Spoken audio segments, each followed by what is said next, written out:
आज हम मध्यकालीन भारत में देखेंगे गुलाम वंश के बारे में। गुलाम वंश से जो भी प्रश्न बनता है उसका रिवीजन करते चलेंगे। अगर आपको आएगा तो बोलिएगा, नहीं तो उसका रिवीजन करते चलिएगा या फिर एक बार पढ़ लीजिएगा, रिवीजन कर हो जाएगा। आपको एग्जाम में जो भी प्रश्न आता है, देखिए आज गुलाम वंश में हम क्या पढ़ेंगे, गुलाम वंश का स्थापना पढ़ेंगे, उसके बाद कुतुबुद्दीन ऐबक के बारे में देखेंगे, उसके बाद इल्तुतमिश के बारे में पढ़ेंगे, रुकनुद्दीन के बारे में पढ़ेंगे, रजिया सुल्तान, बहराम शाह, नासिरुद्दीन और बलबन। यानी कि आज हमको गुलाम वंश पूरा पढ़ लेना, पूरा रिवीजन कर लेना। और यहाँ से जो प्रश्न आता है देख लीजिएगा, प्रीवियस ईयर जब उलट के पढ़ेगा तो आपको समझ में आ जाएगा कि यहाँ से प्रश्न आता है। दिल्ली सल्तनत में गुलाम वंश से प्रश्न आपको देखने को मिलेगा। तो चलिए हम रिवीजन करते हैं। सबसे पहले गुलाम वंश, तो गुलाम वंश का स्थापक कौन है? कुतुबुद्दीन ऐबक। ठीक है, ये किसका सेनापति और गुलाम था? गौरी के, जो चल गया, जीता हुआ पार्ट इसको दे दिया और यहाँ पे ये राज चलाता था। ठीक है, तो इसका जो राजधानी था ना, आपको पता है लाहौर ही अपना राजधानी बनाया था। कहाँ बनाया था राजधानी? लाहौर। और ये चौगान खेलते हुए मारा गया था, घोड़ा पर से गिर गया था, बेचारा खत्म हो गया। उसके बाद इसका दामाद था इल्तुतमिश। तो इल्तुतमिश राजा बना। तो आपको पूछा कुतुबुद्दीन ऐबक का कार्यकाल कितना था? 1206 से 1210। आपको पता है नहीं क्या बना था दिल्ली में? वो दिल्ली में क्या बनवाया था? कुतुब मीनार। ये पूरा करवाया था उसका दामाद इल्तुतमिश। इल्तुतमिश का गुलाम और दामाद था। इसको ना गुलामों का गुलाम बोलते हैं। क्या बोलते हैं? गुलामों का गुलाम।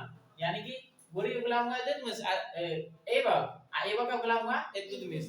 सही उसका दामाद और सेनापति था, और ये भी उसका दामाद और सेनापति था। ठीक है, तो इसका इल्तुतमिश का कार्यकाल 1200 से 1210। ठीक है, और इल्तुतमिश का कार्यकाल 1210 से 1236, क्योंकि मर गया था, घोड़ा से गिर के मर गया। तो पूछेगा कि निम्नलिखित में दिल्ली सल्तनत से कौन सा राजा चौगान खेलते हुए मर गया? तो ये चौगान खेल रहा था। तो इसका कब्र कहाँ है? लाहौर में है। लाहौर में। अब देखिए किताब में क्या लिखा है इसके बारे में। कहता है गुलाम वंश 1206 से 1290, मतलब पूरा इसका कार्यकाल है 1206 से लेकर के 1290 तक इसका कार्यकाल चला। यानी गुलाम वंश इतना समय तक राज किया। ठीक है, 1290 तक। ठीक है, अब देखिए इसके बारे में, इल्तुतमिश के बारे में। कहता है 1206 से 1290 के मध्य दिल्ली सल्तनत के सुल्तान गुलाम वंश, या इसको ना ममलू वंश कहते हैं। क्या बोलते हैं? ममलू वंश ने शासन किया। इसका नाम है, गुलाम वंश का ही नाम है ममलू वंश, जो उसमें नहीं लिखा हुआ है। ठीक है, याद रखिएगा। कहता कुतुबुद्दीन ऐबक 1206 से 1210 तक राजगद्दी संभाला। कहता सिंहासन पर बैठने पर उसने सुल्तान की उपाधि ग्रहण नहीं किया, माने कि राजा सुल्तान की उपाधि नहीं लिया था। ठीक है, बल्कि मलिक या सिपे सलाहकार, इसके बारे में याद रखिए। कौन सा उपाधि लिया? मलिक या सिपे सलाहकार। सिपे सलाहकार किसको कहते हैं? एक सेना के नेतृत्व करने वाला ना सिपे सलाहकार होता है। ठीक है, तो ये अपने आप को ना सिपे सलाहकार रख करके संतुष्टि पाया और राजगद्दी चलाया। ठीक है, इसका जब गोरी इसको दे करके सब चीज चला गया तो ये राजा नहीं बना, राजा की उपाधि नहीं लिया, अपने आप को राजा नहीं बोला, ये अपने आप को बोला सिपे सलाहकार। ठीक है, क्या बोला? सिपे सलाहकार। राजा की उपाधि नहीं लिया, सिपे सलाहकार बोल के अपना राज चलाता था यहाँ का। ठीक है, इसका राजधानी था लाहौर में। लाहौर में अपना राजधानी लेके गया था। ठीक है, अपने आप को संतुष्ट रखा। ऐबक ने अपनी राजधानी लाहौर में बनाई। ऐबक का उत्तराधिकारी के कारण उसे ना लाख, मतलब उसका ना दान देता था। दान समझ रहे हैं ना? हाँ, तो ऐबक के उदारता मतलब लोगों को दान देता था। उदारता के कारण इसको लाख बख्श कहते थे। वो बात याद रखिएगा, पूछा दिल्ली सल्तनत में लाख बख्श से नाम से कौन जानता है? इसको क्या बोलते हैं? लाखों का दान देने वाला, लाख बख्श। क्या बोलते हैं? लाख बख्श, माने कि लाखों का ना दान देता था। ठीक है, तो लाख बख्श के बारे में याद रखिए। 1210 ईस्वी में ना पोलो माने चौगान, पोलो मतलब यानी चौगान का वर्तमान नाम है पोलो, माने उसी खेल का एक रूप है पोलो। खेलते समय ना अचानक घोड़े से गिरने पर ना इसकी मृत्यु हो गई, यानी घोड़ा पर से गिर गया, चौगान खेलते हुए मर गया। कौन मर गया? ऐबक ने प्रसिद्ध सूफी संत ख्वाजा कुतुबुद्दीन बख्तियार काकी के नाम पर दिल्ली में ना कुतुब मीनार बनवाया था। कुतुब मीनार का निर्माण कौन करवाया? ऐबक नींव डाला था। बाद में ना उसके दामाद इल्तुतमिश ने इसे पूरा किया। तूफान के कारण क्षतिग्रस्त हुए मीनार के कुछ भाग का मरम्मत बाद में फिरोज शाह तुगलक, यानी कि जब तुगलक वंश पढ़िएगा ना तो फिरोज शाह तुगलक ऊपर से ना कुछ टूट के गिर गया कुतुब मीनार, तो उसको चौथा पांचवा मंजिल को ना निर्माण करवाया। ठीक है, कौन? फिरोज शाह तुगलक। नालंदा विश्वविद्यालय को ध्वस्त करने वाला बख्तियार खिलजी ऐबक का सेनापति था। तो आपको याद है कि नालंदा विश्वविद्यालय कौन ध्वस्त कर दिया? बख्तियार खिलजी। ऐबक का सेनापति था। कुछ इतिहास के अनुसार ऐबक के पश्चात आराम शाह 1210 में सुल्तान बना। यानी जब ऐबक बना ना, ऐबक मर गया तो बोलता है कि आराम शाह राजा बना कुछ समय के लिए। ठीक है, लेकिन इल्तुतमिश इसके बाद राजा बना। इल्तुतमिश का कार्यकाल है 10 से लेकर के 36 तक। 10 से लेकर के 36 तक इल्तुतमिश राज चलाता है दिल्ली सल्तनत में। अब इल्तुतमिश के बारे में देखिए। इल्तुतमिश ही दिल्ली सल्तनत का वास्तविक संस्थापक। जब पूछेगा दिल्ली सल्तनत का वास्तविक संस्थापक यानी गुलाम वंश का वास्तविक संस्थापक कौन, इल्तुतमिश। क्योंकि वो तो जैसे वैसे चला गया, 2 साल में 4 साल में खत्म हो गया। अब इल्तुतमिश आया, तो इल्तुतमिश को बोला जाता है दिल्ली सल्तनत का वास्तविक संस्थापक यानी गुलाम वंश का वास्तविक संस्थापक। तो पूछेगा गुलाम वंश के वास्तविक संस्थापक कौन था, इल्तुतमिश। याद रखिएगा, आवाज नहीं है कि इल्तुतमिश। वह दिल्ली वस्तुतः दिल्ली का पहला सुल्तान इल्तुतमिश था, यानी इन अपने आप को सुल्तान की उपाधि दिया। क्या चीज का, सुल्तान। क्योंकि 1229 में उसने बगदाद के अब्बासी खलीफा से मान्यता प्राप्त की, यानी कि बगदाद के वो राजा थे ना, इसको मान्यता दिया कि अब तुम सुल्तान हो। ठीक है, इसने सुल्तान के रूप में उसकी स्वतंत्रता स्थिति एवं दिल्ली सल्तनत को औपचारिक मान्यता प्राप्त की। इल्तुतमिश की राजधानी लाहौर से दिल्ली ले आया। पूछेगा दिल्ली में राजधानी कौन लेके आया, पहले कहाँ था, लाहौर। तराई की तीसरी लड़ाई 1215 से इल्तुतमिश और यालदौज के बीच हुआ, जिसमें ना यालदौज पराजित हुआ। देखिए अभी तो आप लोग नहीं ना पढ़ा है तराइन की तीसरी लड़ाई, तब 1215 तराइन की तीसरी लड़ाई हुआ था। ठीक है, इसमें ना यालदौज हार गया था, इल्तुतमिश जीत गया था। इल्तुतमिश ने तुर्क के चहलगान जो 40 दल का था नामक संगठन की स्थापना की। था पूछेगा तुर्क के चहलगानी की स्थापना कौन किया था, इल्तुतमिश। जिसने उसे विश्वसनीय लोग थे, उसमें अपने विश्वास वाले लोग को उसमें रखता था। ठीक है, उसने एकता प्रथा की संगठन रूप दिया। आपको पूछा एकता प्रथा कौन चालू किया है, इल्तुतमिश। आइए ना, सबसे पहले गोरी चालू किया था एकता प्रथा। ठीक है, और दिल्ली सल्तनत में दिल्ली में ई स्टार्ट किया। मुद्रा व्यवस्था में सुधार करते हुए चांदी का टाका, चांदी का पूछेगा कि टाका क्या चीज का बना होता था, चांदी का। और तांबे का जीतल, जीतल क्या चीज का बना होता था, तांबे का। दरबार में न्याय का घंटा लगवाया, घंटा घंटा समझ रहे हैं, जाते हुए घंटा बजाते हैं, तो घंटा बजा देगा ना तो इसका मतलब कोई मुश्किल में है, उसको न्याय चाहिए। ठीक है, तो दरबार में क्या लगाया, न्याय का घंटा। और उधर चलिएगा बाबर, तो उधर जहांगीर के समय में पढ़िएगा। ठीक है, उधर भी पढ़िएगा। तो दरबार में क्या लगाया, न्याय का घंटा लगवाया। रजिया को अपना उत्तराधिकारी नियुक्त किया, यानी इसका बेटी थी रजिया। ठीक है, इसका उत्तराधिकारी नियुक्त किया, मतलब कि अब इसी को राजा बनाना। ठीक है, चंगेज खां से बचने के लिए इल्तुतमिश ने खारिज्म के शासक जलालुद्दीन मकबरनी को अपने यहाँ शरण नहीं दिया था। ठीक है, कहा इल्तुतमिश को गुलामों का गुलाम, आगे लो ना, गुलामों का गुलाम। इल्तुतमिश को क्या कहते हैं, गुलामों का गुलाम।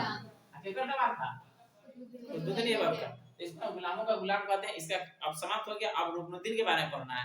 हालांकि ये बोला था कि रजिया को राजा बनाने के लिए। ठीक है, लेकिन उनका बेटवा भी तो है ना, तो देखिए बेटा के बारे में। रुकनुद्दीन फिरोज 1336 में, रुकनुद्दीन फिरोज के काल में उसकी मां शाह तुर्कान के हाथों में सारी सत्ता थी, जो बहुत क्रूर थी। मतलब कि नाम के था बेटा, लेकिन सत्ता चलाता था ओकरा मम्मी। ठीक है, अब बहुत क्रूर थी। क्रूर मतलब कि घंटे मंडी राज ठीक से नहीं चलाती थी। तो अब ना वहाँ के जो बड़े बड़े लोग थे ना, मतलब पैसे वाले अमीर, अब ना रुकनुद्दीन को न बना करके उसकी बिटिया रजिया सुल्तान को बनाएगा। ठीक है, तो रजिया सुल्तान के कार्यकाल 36 से 40।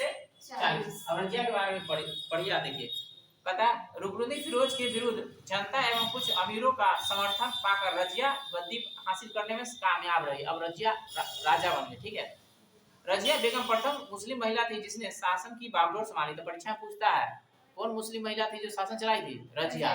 रजिया सुल्तान, बहुत कुछ आता है रजिया सुल्तान से, बात याद रखना, पहली महिला थी।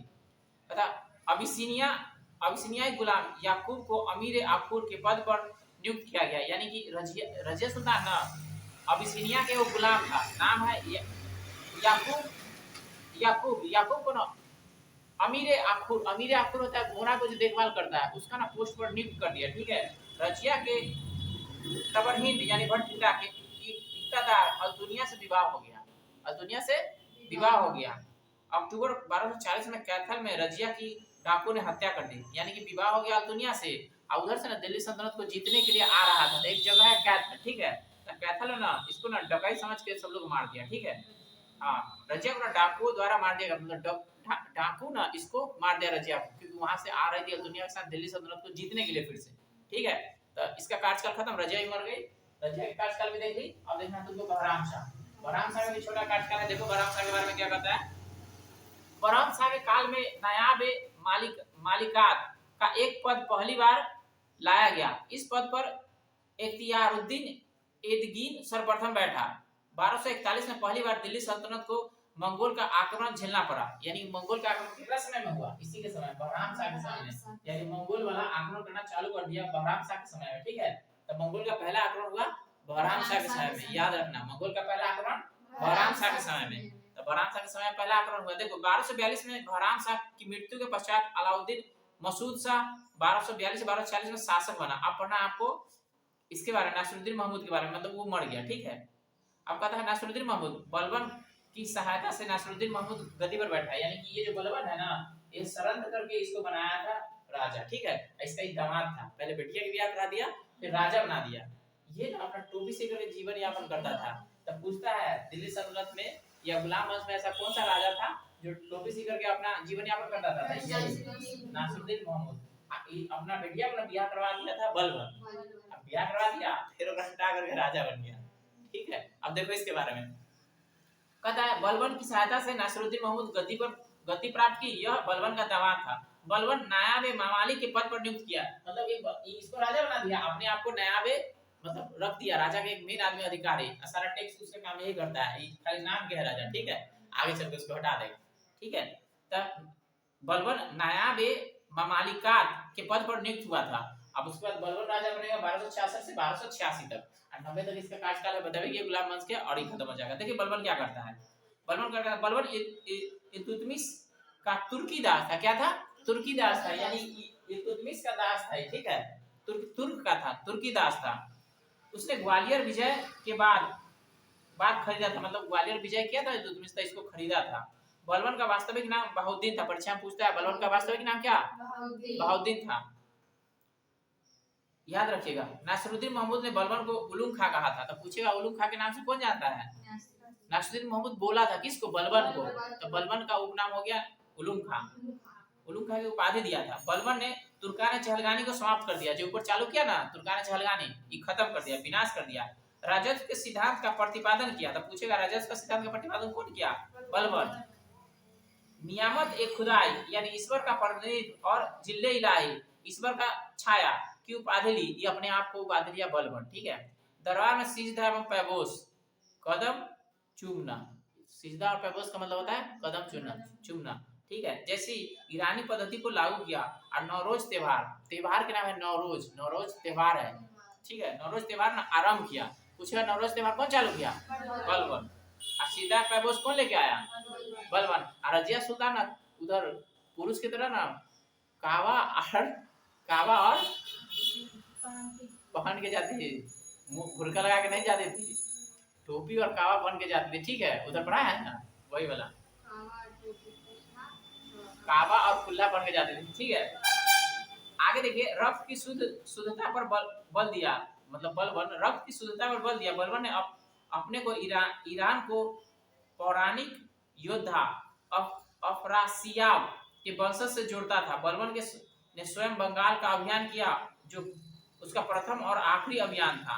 बलबन ने एक सैन्य विभाग, दीवान अर्ज तथा गुप्तचर विभाग की स्थापना की। तो दीवान अर्ज यहाँ पढ़ रहा है ना, उधर फिर फिरोज तुगलक में पढ़िएगा दीवान अर्ज। तो दीवान अर्ज बलबन बनाया था, ठीक है। फारसी के प्रसिद्ध कवि अमीर हसन और अमीर खुसरो बलबन के दरबार में रहते थे। यानी कि बलबन के दरबार में ये दोनों रहते थे, फारसी के अमीर खुसरो और अमीर हसन। तो यहाँ से आपका पूरा गुलाम वंश का ये खत्म हो गया। अब अगला दिन देखेंगे हम खिलजी वंश, ठीक है।